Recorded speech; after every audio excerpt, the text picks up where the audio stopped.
Good evening. Good evening. I'm John Miko, the president of Founding Forward, and it's my great pleasure to welcome you to tonight's public affairs program.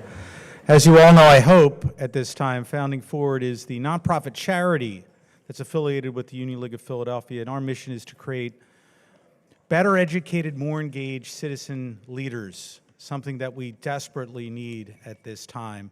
And I am really looking forward to seeing all of you up at the Valley Forge campus of Founding Forward next week. Can I just ask, show of hands, how many have been to the Valley Forge campus? Okay, well, you please come to the campus. This is where we do our immersive student programs, where students come from all over the country. From our number one state is California, number 2 is Utah, number 3 is Texas, number 4 is Florida. Literally from across the country, students come to Valley Forge to be immersed in the place where this history happened, this American founding, this great miracle that happened here in Philadelphia, and to understand and appreciate the values, principles of this great nation of ours. So please come out next week, May 6th. We have a program on campus, a speaker program on JFK. And it'll be a wonderful experience there, and you can have a tour. At 5 o'clock, we'll have tours. So please go online, sign up. We look forward to seeing you out there. All that we do, all the programs that we do, including our student programs, our teacher programs, our exhibits, the care of the art, is all made possible through voluntary contributions, in large part from Union League members. So if you have not yet given, please make a contribution, support our work. It's more important now than ever. And if you don't know how to do that, you'll get an email tomorrow. Just click on it. It's like a couple more clicks, and if you're a member, it's just on your bill. It's very simple. So please support our work. We appreciate it. A few housekeeping items for this evening. We will have Q&A. We will do it through roving mics. 2 problems we had last week. One, it's not your opportunity to give the lecture. It's a question. Please. And 2, please turn off your cell phones. And I'm going to take a moment so that you do that, please.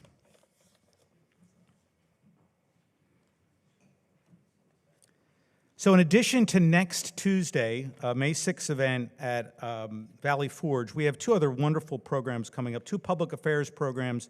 One on May 13th, Can a President Do That? Analyzing Executive Orders with Jim Schultz and Michael McGinley. Those who are Supreme Court watchers may know that Mike McGinley and they're both members, Jim and Mike. Mike just argued his 3rd case of the year with the Supreme Court yesterday. That should be a fantastic program. And then on May 27th, the public affairs programming, examining President Trump's policies, domestic affairs. So we have 2 wonderful programs coming up. I hope you will join us. We have wonderful leaders that make all this possible. And without them, we could not do what we do. Their generosity, their service makes this happen. I would like to introduce one of those leaders, Steve Target, that will introduce our program. Steve.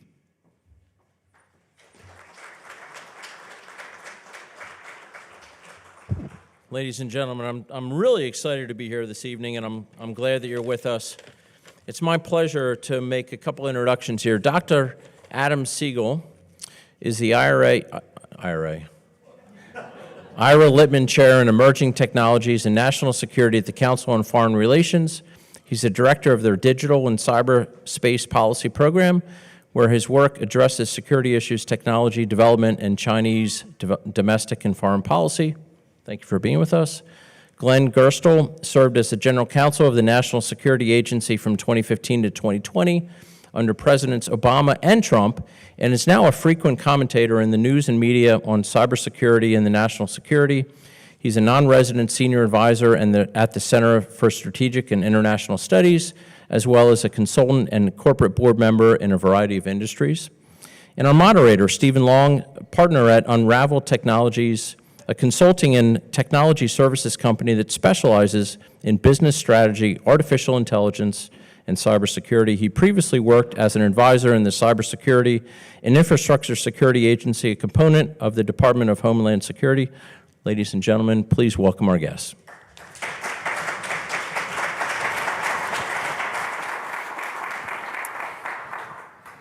Good evening, everybody. My name is Steve Long. Like I said, I'm a a co-founder and senior vice president at Unravel Technologies. I have the pleasure of being the moderator for tonight's discussion on cybersecurity and national threats. So let's get started. Glenn, this first question is going to be for you. We read about cyber hacks and ransomware every day. So what exactly does the threat picture look like? Well, thanks. First, thanks to you and Founding Forward for being here, and delighted to share the stage with my distinguished colleague, Adam. Well, you know, as your opening comment suggests, it's like that old Mark Twain comment about the weather. Everybody talks about it, but nobody does anything about it.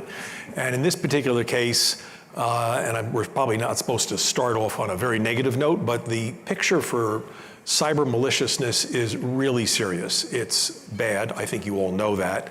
And we'll explore the reasons for that. It's probably going to get worse. We'll talk about that too. But just to give you a current picture of where things are right now, just a few days ago, the FBI issued its annual report on last year's criminal activity in the cyber area. They have an internet crime complaint center. And that report said that last year, there was over $17 billion in cyber crime theft reported last year. That's only what's reported. And you can imagine that there are a lot of people who don't want to report their losses to the FBI. They don't want the FBI or the IRS looking in their computers, or the federal government.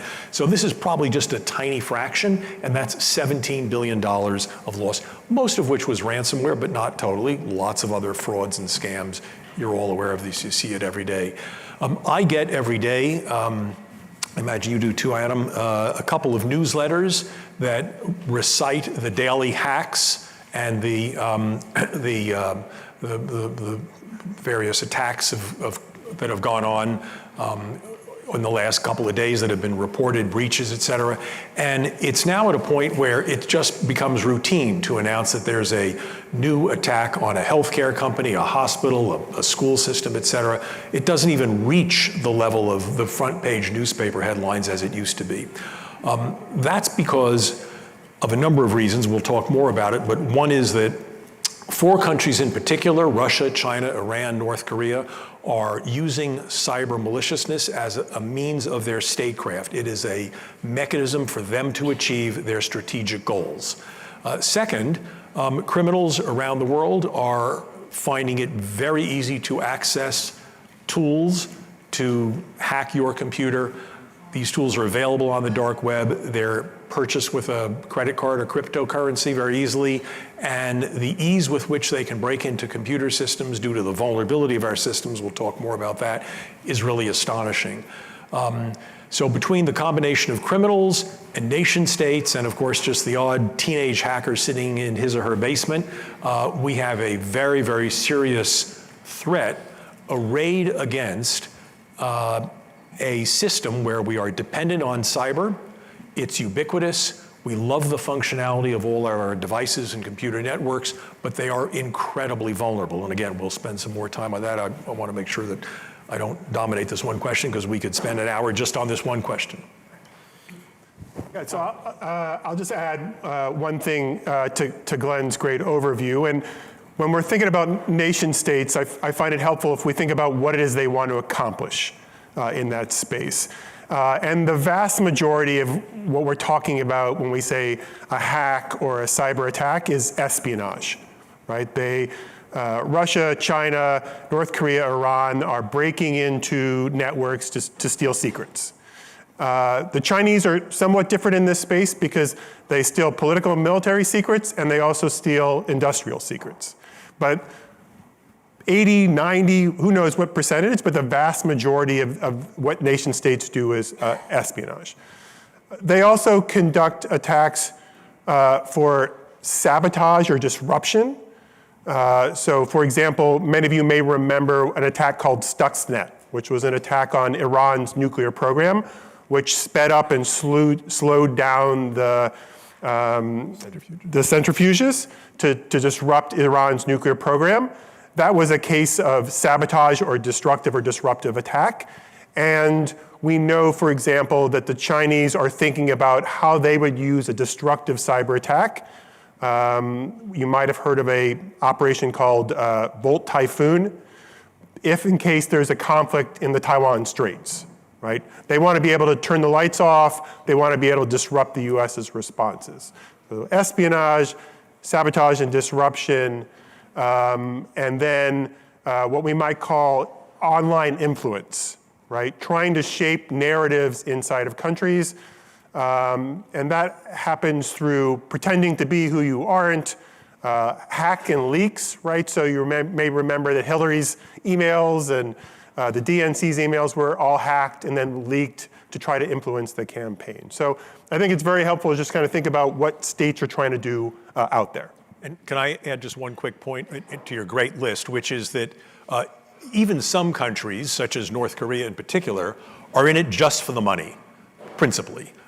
Their regime is propped up by massive theft of mostly cryptocurrency, but also regular currency from banks around the world, large financial institutions. So what their strategic goal is just simply to get money. They have other strategic goals too, of course, in cyber, but that is a fundamental one. So it runs the gamut, as Adam said, from espionage to just simply trying to steal your money.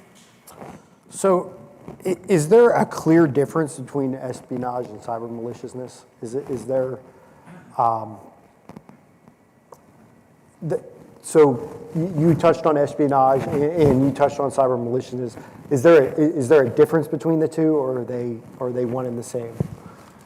I think there is. So one of the problems and the difficulty of responding to and regulating so much cyber is because it is espionage and because everyone does it, right? So we have essentially tried to say there's some types of espionage that we don't think should be conducted. So the Obama administration tried to come to an agreement with the Chinese that said, we think political military espionage is okay.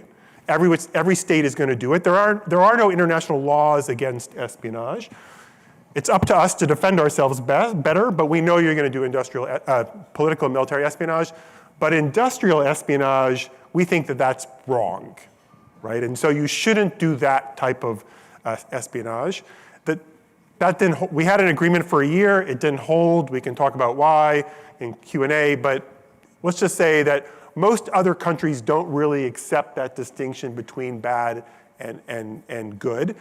And for there was a very invasive, productive hack when the Chinese hacked OPM, right? The Office of Personnel Management, got the records of 22 million Americans, with federal service and military service. And essentially the head of the DNI, the Director of National Intelligence at the time, Jim Clapper, basically said, that's a pretty good target. We would have gone after something like that too, right? So in that aspect, it's bad, but I wouldn't say it's malicious. Malicious, I would say, is something that threatens destruction or disruption, the sovereignty of a state, or the integrity of their elections. Okay. So with that as the backdrop and context, I want to talk about the federal government as organized. But first, I want to ask, how did we get here? And either of you can take that one. So how did we get here to where we're at right now? I'll take a little bit of a stab at it. I think what's interesting about cyber is that, in terms of how we got here, is that it has two ramifications I don't think we think about too much. One is that the private sector now bears the responsibility in many ways for our national security. That didn't used to be the case. Think back 40, 50 years ago when you talked about national security, or your parents talked about national security. What were they talking about? They were talking about the threat of Russian nuclear missiles or submarines or whatever. And that was national security, and we clearly had an ability to defend against that. Now, because of technology, foreign threats can manifest themselves here domestically, and they will affect the private sector principally. Yes, of course, foreign threats could also be aimed at our military and our government, but it's the private sector that is responsible for our economic well-being and our national well-being. And again, if you just think back years ago, a mishap at what was then the largest company in the United States, say General Motors, go back 50 years, I don't know, whatever, probably would have had some economic effect, but wouldn't have really hurt the country. Now, a mishap at a Google, Facebook, MasterCard, the New York Stock Exchange, all of which are giant digital enterprises that affect the commerce of the United States, a serious outage at, say a country was to attack both FedEx and UPS at the same time, shutting those two delivery institutions down for 3 days. Just imagine the chaos that would unfold. And I don't mean not only that you couldn't get your Amazon package, but lots of businesses depend on everything from medical supplies to you name it, on that kind of thing. So the private sector is now responsible for our national security on some level, and the private sector, of course, is dependent completely on cyber. So that's a new change. And the fact that the threat manifests itself not overseas where we can watch it and watch a missile being launched from across the Pacific or across the Atlantic, but instead simply appears on our computer is a very, relatively speaking, recent phenomenon of only the last really generation. And I don't think our society has fully thought through the ramifications of that and dealt with that. That's something we're going to have to spend some time on it. But the reasons for it are those two factors. The fact that we love the internet and the functionality of it, and cyber, we don't want to crimp innovation too much, so we often go very light on regulation. The United States generally, as compared to Europe, has gone generally light on regulation in this area. We are slow to impose liability. For example, you can manufacture a defective piece of software and you're not sued. So if your Microsoft computer is broken into, nobody sues Microsoft. We could discuss whether that's good or bad. There are pros and cons to it, but that is the result. So for a whole variety of reasons, also having to do with the nature of cyber and how difficult it is to attribute bad actions and to figure out who's causing the problem, we've wound up in a situation where we have a very significant problem that's getting worse, and we don't really have good tools to mitigate it or address it, and that's the problem. The bad guys are moving at 100 miles an hour, and we are fixing our defenses and mitigations at 60 miles an hour. So it's good that we're going at 60, but they're going at 100. Yeah, I'll just add 3 points to Glenn's excellent points. One is it's good to remember what the internet started as, which was essentially a system for computer scientists to share access to what at the time were supercomputers. And there were like 8 of them. And they all knew each other. And security wasn't a concern, right? They just knew, oh, Bill is on the computer. And they built out the system expecting that, oh, we were going to know everyone on this system. And for a while, they did. There was a lot of this stuff was done by paper, individuals who kept the addresses down, one guy who just had all the addresses and just kept the book. So we built this system, it was totally open, and then it became global, and you had to build security on top of it. So it all became jury-rigged to a system that wasn't built for that. To add to Glenn's point about a light regulatory hand, the culture of tech firms is to build network effects and get your product out there as quickly as possible, right? And move fast and break things.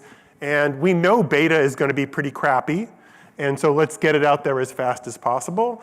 And without regulatory reasons, you get bad product on top of bad product.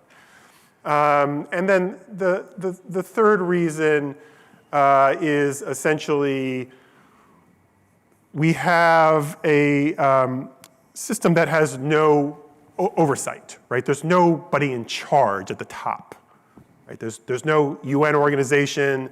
There's nobody who can say you can't act this way. And so, of course, as it globalized, you see more and more states learning, oh, this is a reason for us to do these attacks. It's in our benefits. Completely agree. And to add to your point, implicit in it, is there are pros and cons to that. I mean, so the fact that there is no attribution easily possible on the internet because you don't authenticate. We don't have users who authenticate themselves for the reasons Adam said. It didn't start out that way. It's that famous cartoon in the New Yorker that says on the internet, nobody knows you're a dog. And so there's benefits to that anonymity. That's very useful. There are certain areas where we want that anonymity and the inability to trace this. And there are some other reasons why we don't want an overriding organization. We don't want one entity deciding exactly what you can and can't say on the internet and how you have to operate. So the intrinsic difficulty with this area in policy is that there are good and bad reasons for some of the very problems that are inherent in it, and that makes the policy choices in this area so difficult. Thank you. So I want to move on to how talking about the federal government, how is the federal government organized for cybersecurity? And Glenn, you can take this one. Am I allowed to say poorly? But that's not a political point. That is across administrations. To Adam's point about how the internet started, the federal government was already richly and well organized, some would say over organized, before cyber ever became a thing. So cyber was simply bolted on to governments. Every department has their own responsibility for their own IT systems, for their own development of protocols, et cetera, for their own regulation in this area. So the Department of Agriculture might regulate some cyber activities in the agricultural area, and the Health and Human Services, et cetera, et cetera. Within the military, there was no one central cyber entity. There is now something called the United States Cyber Command, which is in charge of cyber offense. We had a cyber-related spying agency, which is my old agency, the National Security Agency. But again, this is dispersed across the federal government with many other entities involved in the intelligence community in the cyber area. Broadly speaking, there's a unit within the Department of Homeland Security that is responsible for protecting the federal government. The Cybersecurity Information Security Agency in the Department of Homeland Security that's responsible for making sure that the .gov domain, commerce.gov, dhs.gov, et cetera, is protected. But again, each department gets to choose its own budget, establish its own priorities within certain limits, so it's very, very splintered. In Congress, no surprise, there are some, I don't know, maybe 50 or 60 committees and subcommittees that have some jurisdiction over cyber. There's no one cyber committee in Congress, perhaps for good reasons, but again, pros and cons to all this. So the nature of it, because cyber was sort of added on to this and we were fearful of creating any one centralized thing, again, perhaps for good reasons, we have a very dispersed, disconnected system that works sort of in spite of its organization. We're successful in cyber, including defense, not because of the way we're organized, but probably in spite of it. Are there possibilities of getting better? Yes, we have a national cyber director, but that office doesn't have a lot of power. Ultimately, we will probably move to a better system of regulation, but we are years away from that. I don't know if, Adam, you want to add to that. I probably just touched it too lightly. No, so I would just I would just add that, so we have the State Department also, right? So that provides a kind of outwardly focused discussions with both our friends and our adversaries, saying these are the types of things we don't want you to do anymore, or these are the types of things we think we should do together. As Glenn mentioned, we have Cyber Command, which conducts offensive operations. So they go out and do some of the things that we do, people do to us, we do to them in some way. But the fundamental problem, as Glenn said, is that, you know, DHS defends .gov is one way to think of it, parts of .gov, and part of the private sector around critical infrastructure. So the Department of Homeland defends some critical infrastructure. The Cyber Command defends the military networks. And then .com, .edu, .org, all the other things we have now, we're all on our own, basically, right? We're on, you know, convincing your mom not to click on that link, right? It all is now placed on the individual or the individual company. And as, you know, Glenn said in his opening comments, this is the only area of national security where we expect individuals to defend themselves. And That's just really hard, right? We're still in a technological landscape where the offense seems to have the prevalence over the defense, right? Technologically, it's just a lot harder to keep people out than it is to get in. And fundamentally, almost all the problems are humans, right? Not technology. So I used to be the only person at the Council on Foreign Relations who didn't have to do cybersecurity training, because the idea was I knew what I was doing. Now, I was traveling in India, so it was like 6 a.m. my time, and I had an email that said, Dr. Segal, you have content on your website that's pirated. If you don't take it down in 48 hours, we're going to publicly embarrass you and serve you papers. And I thought, oh shit. And they said, here's a link to the offending material. And I clicked on that link, and it said, please show up to security training next week. So very thankfully, that was a company that we paid to bring mindfulness to CFR workers, and I embarrassingly failed. But it just shows you that expecting the individual to get it right all the time is an impossible way to build defense, right? But that's basically what we expect. Thank you. So, Adam, this was going to be for you. Why can't we fight back in cyber? Should we fight back? And how do we know who the bad guys are? Yeah, so we are fighting back. We just don't know very much about it, right? So this is, most of these operations are classified. They're not talked about. Unless somebody leaks to David Sanger in the New York Times, we generally don't know about it. So we do know some publicly leaked stories, right? That, for example, we destroyed a database in Iran of the Revolutionary Guards after they downed a US drone. David Sanger had lots of reporting about how some of the explosions of North Korean missiles might have been because of US cyber attacks. We know around the 2018 elections that the US took down the Internet Research Agency, which was a group in St. Petersburg that was doing some online influence operations. So there are things that we are probably doing. We just don't know very much about them, but they don't seem to be that efficacious, right? Given the scale of we know what the attackers are doing, it doesn't seem that an offense can do that much in disruption. Now, it's probably important, and again, I don't know the cases where it stops, so it's very hard to say, but it's probably more important to get defense and resilience right than to think that disrupting is going to be enough. The other thing we try to do is we try to attribute and then sanction or indict the other side, right? So the Department of Justice will say, we have a new indictment against Russian hackers who conducted this attack or against Chinese hackers.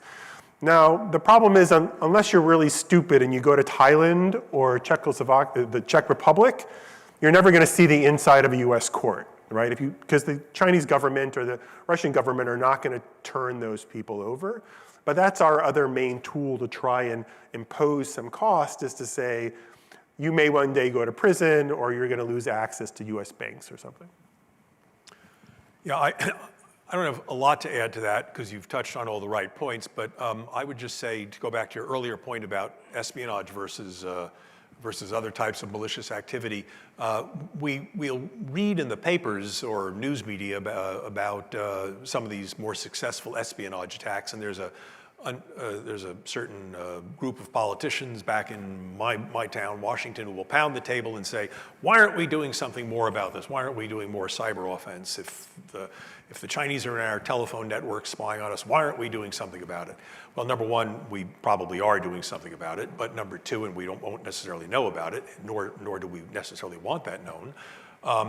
But it isn't the case that we're going to retaliate for espionage. We're doing some of it ourselves.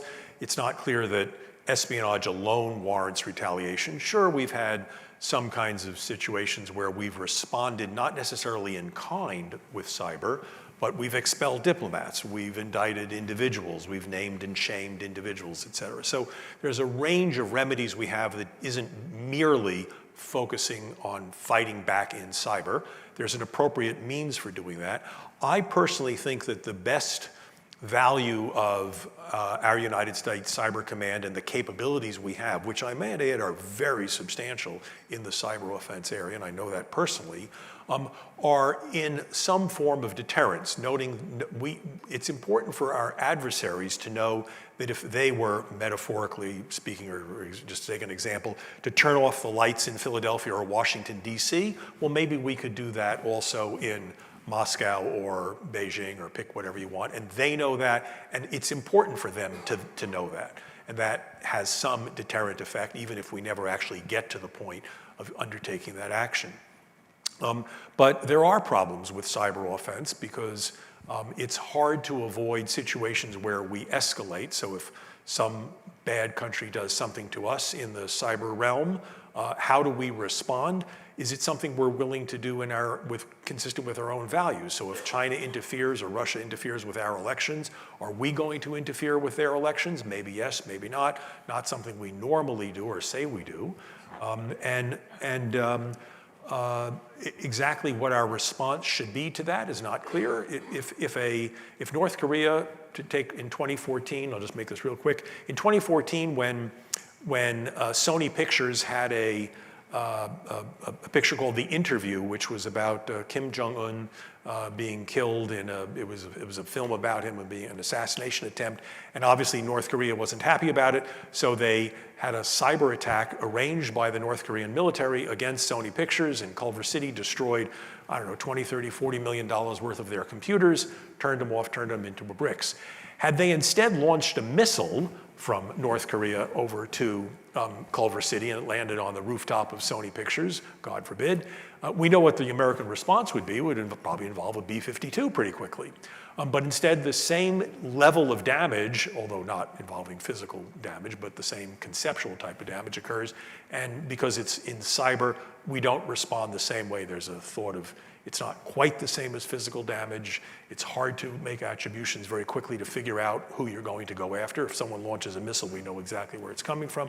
So there are lots of problems why, as a both matter of doctrine and practicality, cyber offense is not really an easy tool to solve these problems. There's a role for it, but it's not a panacea.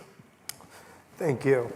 So those are indeed significant complexities. This next one is going to go to you, Glenn, with your General Counsel hat on. Okay.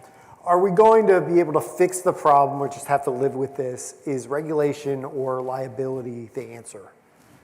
So at some point, I think regulation and liability are going to be part of the solution. The national cyber strategy that the Biden administration updated in, I guess, about 2 years ago, 3 years ago, did call explicitly for the first time of saying we want to solve the problem that Adam addressed, which is that the responsibility falls on the end user. It's your mother to make sure she doesn't click on it.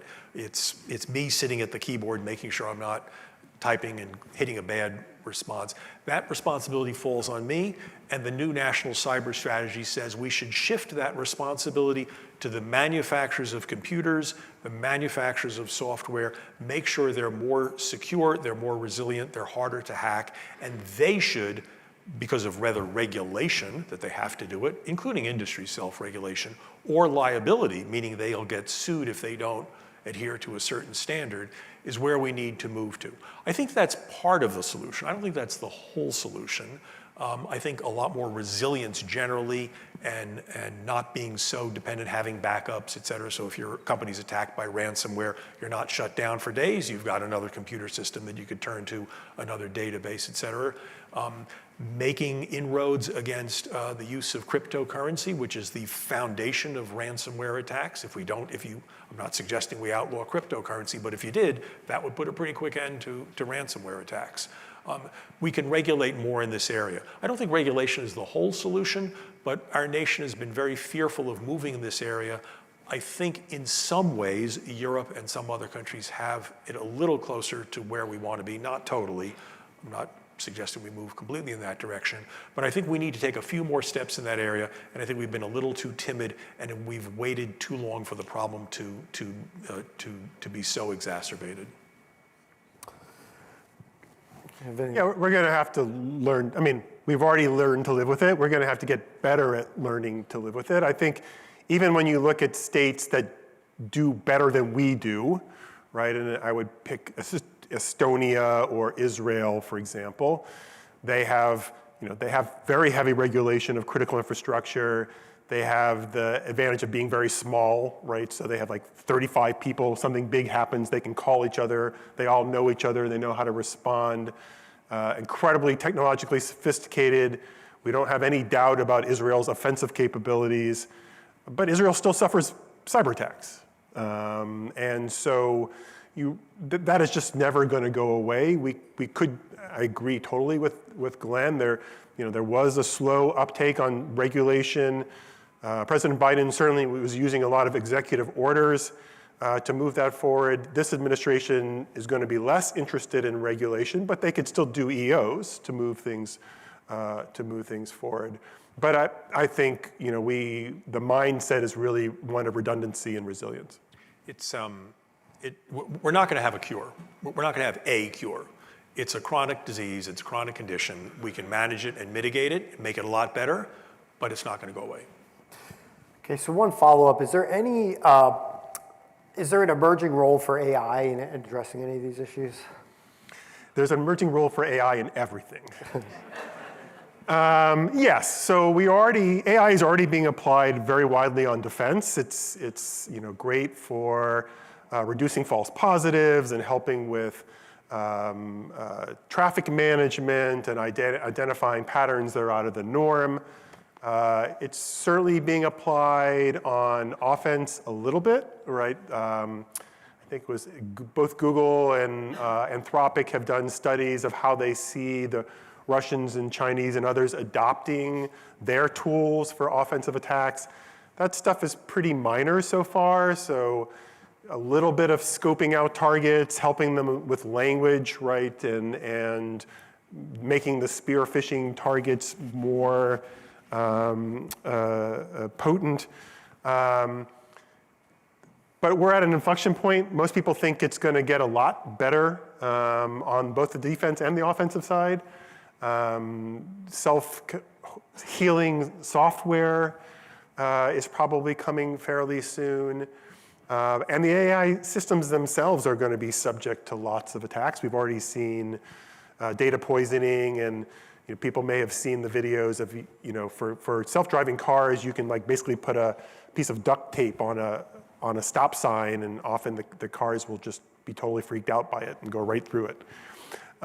So there's very simple data attacks you can do there as well. So yeah, it's like the next frontier. All right, thank you both for your very thought-provoking session. Thank you, both of you.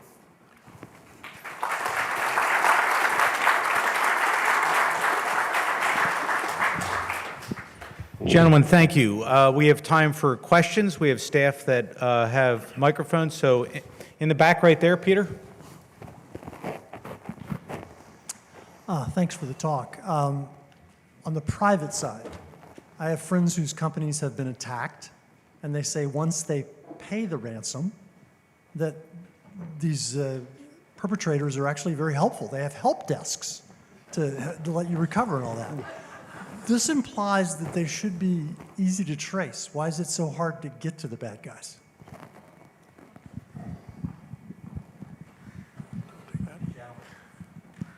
Well, they're often in Russia, so we can trace them, and so as you pointed out, ransomware is basically an industry now. Ransomware is a service. You can essentially hire out all the different parts of the ransomware process, and different groups will do that for you. One group will write the code, another group will deliver the code, one group will then do the negotiations, and then one group will do the help services. So you can probably track all of those groups, but when you turn to the Russians and say, we have all the evidence, the Russians don't really care anymore. So there's that problem. And then as Glenn pointed out, most of the payment now is happening through crypto. And we can, despite what people say, you can actually track crypto now and you can claw it back. But again, often they'll use blenders to bring different types of crypto together and then redistribute them. Those services are in countries that are not going to cooperate with us. So it's not really a question of identifying them, it's just having somebody who will cooperate. The FBI, to give it credit in this area, and a lot of credit is due, has a terrific forensic ability to track digital payments, cryptocurrency. And you may recall the famous Colonial Pipelines ransomware attack several years ago, where cars were lined up on the East Coast trying to get gas because Colonial Pipelines had turned off its gasoline distribution system in response to a ransomware attack. Almost all of that ransom paid was ultimately recovered because the FBI is able to trace digital currencies. It's extremely tedious work. As Adam said, they'll often take a given large sum, chop it up into little pieces, then chop that up into further little pieces, and it's very hard to trace it all. But the FBI does have that ability, often working with elements of the intelligence community to try to track this. So it's a question of how much resources you're going to devote to it and what the end result is going to be. Maybe we can get the money back. Yes, that's certainly good. But actually finding that person in St. Petersburg or Romania who led the attack and bringing him or her to justice is another matter entirely. Kieran. Hi. How do you assess the implications of the Salt Typhoon disclosures for cyber deterrence strategy, particularly when attribution is murky and activity skirts the line between espionage and sabotage?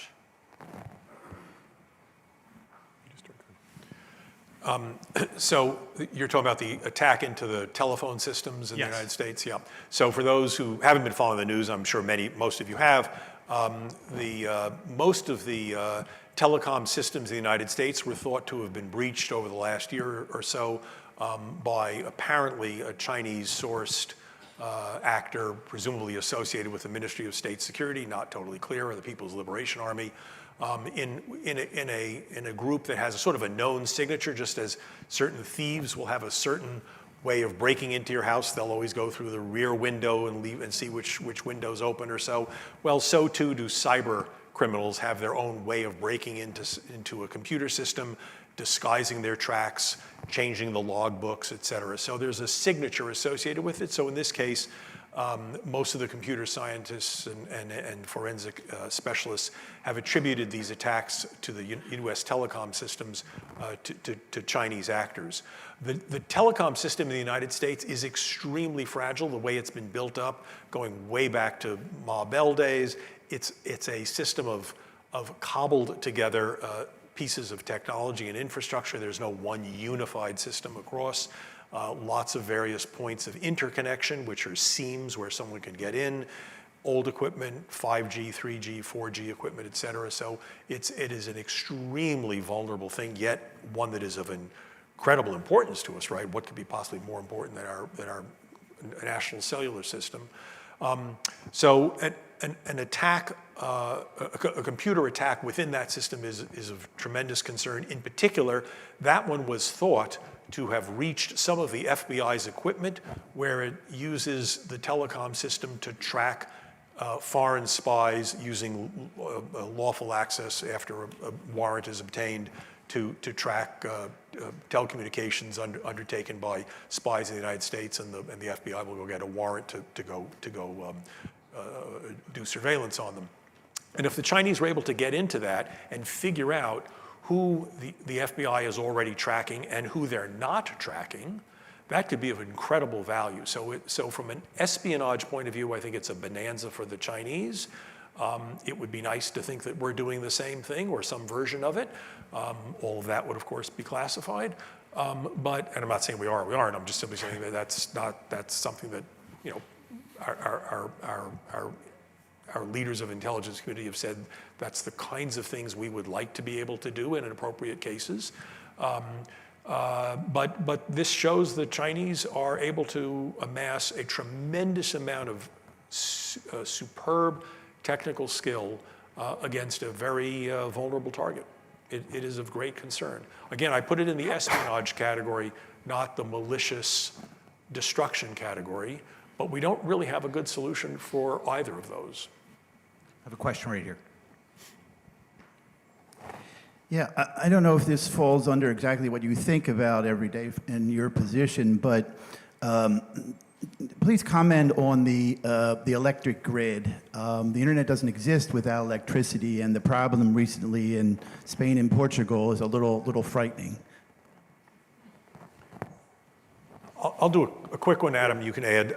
So compared to the telecom system, I would say the electric grid, probably along with the banking system in the United States, the financial system, are probably two of the sectors of American industry that are most fortified, most resilient, most resistant to cyber attack. Not perfect by any means. We're not going to achieve perfection. But the electric industry has spent vast sums of money trying to insulate themselves from cyber maliciousness. Along with the banking industry, that's aided tremendously by, number one, their significant access to great amounts of capital, and number two, their relatively homogeneous nature. All the electric grids are, well, not all, but they are essentially connected in one form or another, and they need to be that those points of interconnection are well understood and well known and well monitored. Not exactly the same in the telecom system, which is very, very different and very fractured, and thousands and millions of points of interconnection. So they're different systems, but I would give credit to the electric grid for having a strong layer of defense and being very resilient. Again, you could envision a situation in which an attack on an election grid could happen, and an electric grid, I said election, on the electric grid could happen, and it would have devastating consequences, particularly if it had the effect of taking down some large transformer piece of equipment, which are almost impossible to replace on a quick basis. They're not stockpiled, they can't easily be plugged in, et cetera. So it can have really serious consequences. So far, we have not seen that. Hopefully we won't. Adam, you probably know more about this than I do. No, I mean, I totally agree with Glenn, but it's good to remember that destructive or disruptive attacks are actually quite hard. So the defense is not adequate, but to actually launch an attack that causes physical outcomes is not something that terrorist groups or a group of people in their basement can probably do on their own, partly for some of the reasons that Glenn mentioned, which is you not only have to get into the system, but you have to understand this system from 1974 that's been operating for 40 years and is some Siemens operating system that you have to have a specialized knowledge for. Now again, nation states have that capacity, right? Russia turned the power off in Ukraine in December of 2015 and 2016. So we know that they're doing it, but I think it's good to remember that it's not an easy thing to do. Kira, question over here. Yeah, thank you for the discussion today. My understanding is that our current cryptography will be basically beat by quantum computing like very quickly when quantum computing becomes a reality. Are we ready for that? Are we going to be prepared for what that is when that actually happens? So we could be, because there are quantum resistant standards for encryption. The NIST, the National Institute for Science and Technology, has approved 4 standards that say these should resist quantum computer if it happens anytime soon, and we launch an attack on that. These 4 standards should be able to recruit. Now the question is, like some of the other points we made about the economic incentives, will companies adopt those standards, push them out, disrupt their working, risk everything else in time to beat when we may actually have quantum defeating, or encryption defeating quantum computers? I mean, no one has yet built a cryptographically relevant quantum computer, meaning one that could crack codes, strong encryption. And it's not clear that will ever happen. There are a lot of technological obstacles to be overcome. I think most quantum computer experts think that there's a good chance that will happen, perhaps in a decade or so, but it doesn't sound like it's anything really imminent. Of course, the danger we'd all be worried about is that another country, say China, discovers that capability and is able to start decrypting things and save that information and not tell us about it until there's some later point when they say, we have the ability to decrypt all of your financial communications, et cetera, like that in a second, and so we'd like you to let us have Taiwan, please. And that would be a real strategic issue for us, obviously, to understate it. But I don't want to overstate this. That hasn't happened. We have no evidence that it's happened, and it may never happen. We don't really know where quantum computers are going. But I think as Adam said, we have to prepare for it. And the federal government is taking significant steps in this area. And I think ultimately industry will too, but it's years in order to change cryptographic systems. Kira.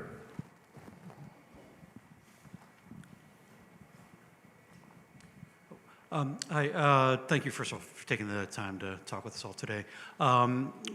The DOJ office has had a process of instigating itself into the various federal agencies as part of its cost-cutting measures. The documented cases of the NLRB being hacked, what are your concerns about the impact of that?